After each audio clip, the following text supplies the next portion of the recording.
नमस्कार मित्रों, आज हम लोग एग्जैक्ट डिफरेंशियल इक्वेशन में इंटीग्रेटिंग फैक्टर निकालने के रूल नंबर 3 और रूल नंबर 4 के बारे में पढ़ेंगे।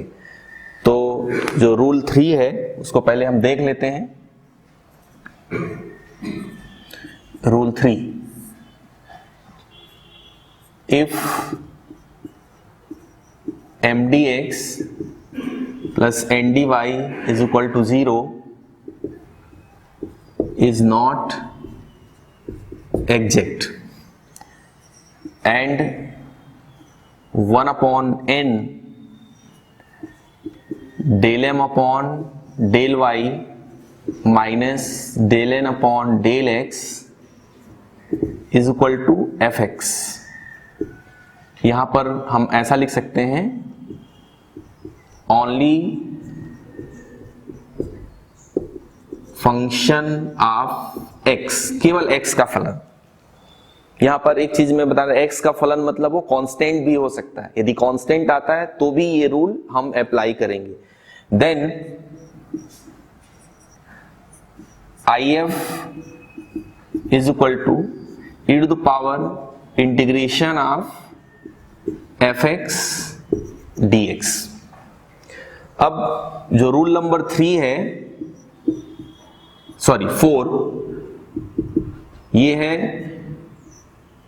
If mdx plus ndy is equal to 0 is not exact and 1 upon m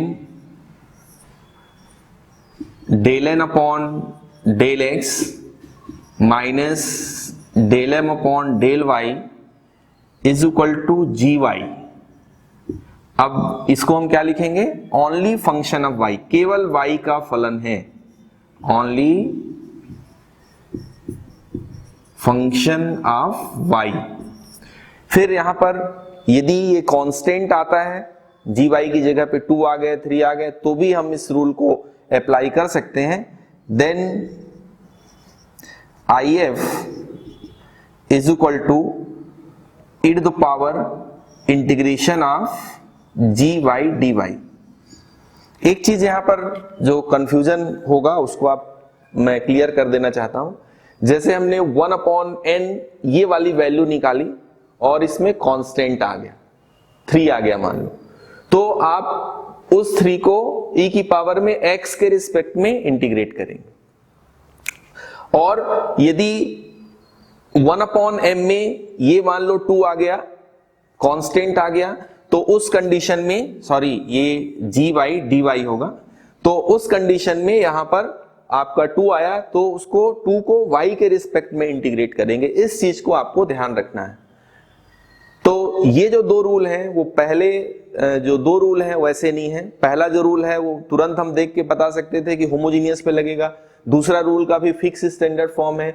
लेकिन यहाँ पे तीसरा और जो चौथा रूल है उसको अप्लाई करने के पहले ये वैल्यू निकाल के आपको देखनी पड़ेगी। मान लीजिए आपने ये वैल्यू निकाला और केवल x का फंक्शन नहीं आया, मतलब ये रूल नहीं लगेगा। आपने ये वैल्यू निकाला और केवल y का फंक्शन या कांस्टेंट नहीं आया तो ये रूल नहीं लगेगा। तो रूल अप्लाई करने के पहले आपको रफ में पहले से ये कैलकुलेट करके देखना पड़ेगा कि वो उसकी जो कंडीशंस हैं वो आ रही हैं कि नहीं आ रही। तो चलिए इस रूल को अप्लाई करके एक क्वेश्चन हम लोग देखते हैं, सॉल्व करते हैं। क्वेश्चन है x square plus Y square plus 1 dx minus 2xy dy is equal to 0। ये हमने डिफरेंशियल इक्वेशन ले लिया। कंपेयर करिए तो m इज इक्वल टू मिलेगा x square plus Y square plus 1, n is equal to मिलेगा minus 2xy। अब आप इसको डिफरेंशिएट करेंगे, del m upon del y, तो आपको मिलेगा 2y, और यहां पर आप देखेंगे del n upon del x, तो आपको मिलेगा -2y। हमको ये दिख रहा है कि del M upon del Y not is equal to del N upon del X, means equation is not exact. तो अब एग्जैक्ट नहीं है तो हमको आई एफ निकालना है, तो आई एफ निकालना है तो अब यहां पर 1 अपॉन एन वाला लगेगा कि 1 अपॉन एम वाला लगेगा, ये हमको पता नहीं है। पहला दूसरा रूल तो हम यहां लगा नहीं पा रहे, तो ये हमको रफ में करके पहले देखना पड़ेगा। तो चलिए हम इसको देखते हैं। 1 upon N del M upon del Y minus del N upon del X. आपकी n की वैल्यू है 1 upon minus 2xy, del M upon del y आया है 2y, फिर प्लस में ये हो जाएगा 2y, तो आपको मिलेगा माइनस 2 अपॉन x। तो अब आप ये देख पा रहे हो कि it is only function of x।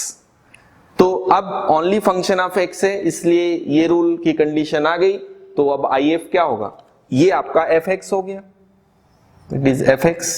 तो इसके हिसाब से आपका IF क्या हुआ, IF is equal to e to the power integration fx dx, मतलब e to the power integration minus 2 upon x dx, मतलब e to the power minus 2 log x, और ये आपका हो गया 1 अपॉन एक्स स्क्वायर। तो यहां पर जो हमको IF मिला, इंटीग्रेटिंग फैक्टर मिला, वो 1 अपॉन एक्स स्क्वायर। तो अब IF का क्या काम है, IF को यदि हम डिफरेंशियल इक्वेशन में मल्टीप्लाई कर दें तो वो डिफरेंशियल इक्वेशन एग्जैक्ट बन जाता है। तो अब आप मल्टीप्लाई कर दीजिए, ये आपका डिफरेंशियल इक्वेशन 1 है,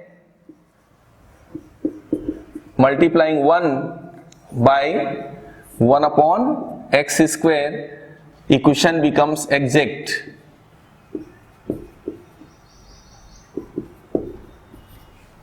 इक्वेशन एग्जैक्ट हो जाएगा।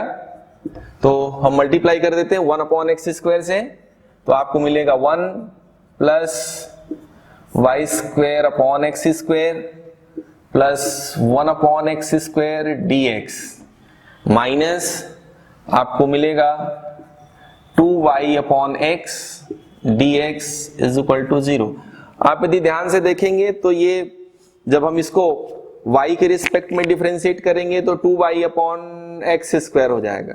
इसको डिफरेंशिएट करेंगे तो 1 अपॉन एक्स का माइनस 1 अपॉन एक्स, मतलब ये आपका एग्जैक्ट हो गया मल्टीप्लाई करने के बाद। तो अब ये m dash is equal to 1 plus Y square upon x square plus 1 upon x square n dash minus 2 upon Y X. अब उसके बाद आप इसका सलूशन लिख लीजिए। तो सलूशन क्या होगा, सलूशन ऑफ डिफरेंशियल इक्वेशन, कई बार हम इस फॉर्मूले को यूज कर चुके हैं, m dash dx y constant plus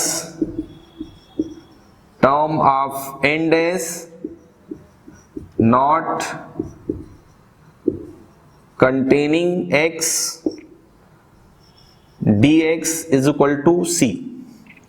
तो m डैश को हम देखते हैं, ये है 1 upon y square upon x square plus 1 upon x square dx।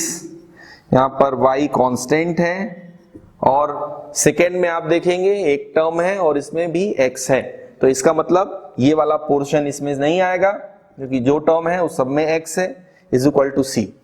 अब यदि हम इसको इंटीग्रेट करते हैं y को कांस्टेंट रखते हुए, तो देखिए क्या मिलता है, जो 1 है वो x हो जाएगा, फिर ये इसका जो इंटीग्रेशन होगा वो होगा minus y square upon x, और ये हो जाएगा 1 upon x is equal to c.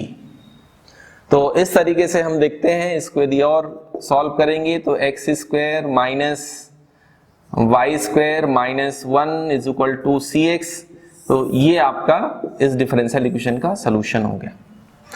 तो आप देख सकते हैं कि जो रूल नंबर 3 है और 4 है, मान लीजिए इसी क्वेश्चन में 1/n करने पे हमको ओनली फंक्शन ऑफ x नहीं मिलता, तो हम रूल नंबर 4 में जा सकते थे 1/m वाली वैल्यू निकाल के। यदि उसमें कांस्टेंट आता या y का फंक्शन आता तो हम उस केस के फॉर्मूले से इंटीग्रेटिंग फैक्टर निकाल सकते थे। आपकी प्रैक्टिस के लिए एक क्वेश्चन मैं लिख रहा हूं, आप उसको देखिए और उसको सॉल्व करिए। ये है 3x square y to the power 4 plus 2xy dx plus 2x cube y cube minus x square dy is equal to 0। इस क्वेश्चन को आप बनाइए, और भी आपको टेक्स्ट बुक में इससे रिलेटेड जो क्वेश्चन है उनकी प्रैक्टिस करिए। बहुत ध्यान से सुनने के लिए, वीडियो देखने के लिए आपका बहुत बहुत धन्यवाद।